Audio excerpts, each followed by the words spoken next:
నియంతృత్వాలకు కానీ రకరకాలైన అరాచకాలకు కానీ మనతో పాటు విముక్తి అయినవి కూడా 40 ఏళ్ళలో అనేక ఒడిదుడుకులు ఎదుర్కోవడం, అలాగే ఆర్థిక స్థాయిలో చాలా అట్టడుగులు ఉండడం, ఇవన్నీ కూడా మనం చూస్తున్నాం. మన భారత రిపబ్లిక్ ఈరోజు ఈ రకంగా ప్రపంచంలోనే ఒక ముఖ్యమైన దేశంగా ఉండడానికి కానీ, అలాగే ఇటీవల వరకు అలీన ఉద్యమం ఉన్నంత వరకు కూడా అమెరికా రష్యా తర్వాతే ఎవరైనా చూడాలంటే భారతదేశం చూసే పరిస్థితి రావడం కానీ కారణం అంబేద్కర్ అలాగే రాజ్యాంగ పరిషత్తు తయారు చేసిన రాజ్యాంగం. అది ఎంతో ముందు చూపుతో ఆ రాజ్యాంగాన్ని తయారు చేశారు. ఈ దేశం 130 కోట్ల మంది దేశానికి, ఆ రోజు అంతమంది లేరు, 30 కోట్ల మందే ఉన్నారు. అయినా అనేక మతాలు, అనేక జాతులు, అనేక భాషలు, అనేక వృత్తులు, అనేక సాంప్రదాయాలు ఇవన్నీ కలిపిన ఒక మన భారతదేశం ప్రపంచంలోనే ఇంత విశిష్టత ఎక్కడా లేదు. ఇది మనకి ఒక రకమైన ప్రత్యేకమైన లక్షణం.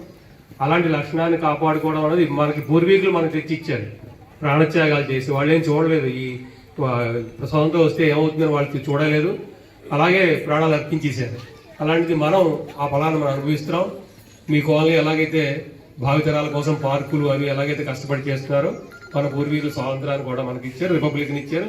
రిపబ్లిక్ మూర్తిగా చెప్పినట్టు 70 సంవత్సరాలు అయిన సందర్భంగా ఒకసారి మనం మననం చేసుకుందాం. దాన్ని ప్రియాంబుల్ అంటాం, పీటిగా దాన్ని ఒకసారి మనం మననం చేసుకుందాం. మీరు కూడా తెలుగులోనే ఉంటుంది, దయచేసానండి. భారతదేశ ప్రజలమైన మేము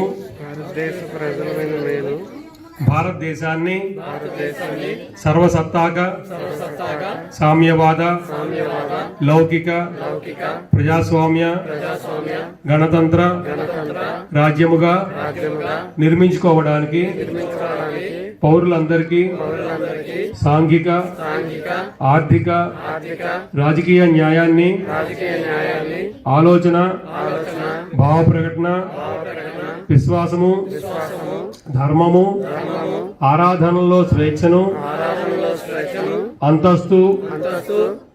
అంతస్తులోను అవకాశములోను సమానత్వమును చేకూర్చుటకు మరియు వారందరిలో వ్యక్తి గౌరవమును జాతి ఐక్యతను మరియు అఖండతను తప్పక సంరక్షిస్తూ సౌభాతృత్వాన్ని పెంపొందించుకుంటకు సత్యనిష్టాపూర్వకముగా తీర్మానించుకొని 26 నవంబర్ 1949న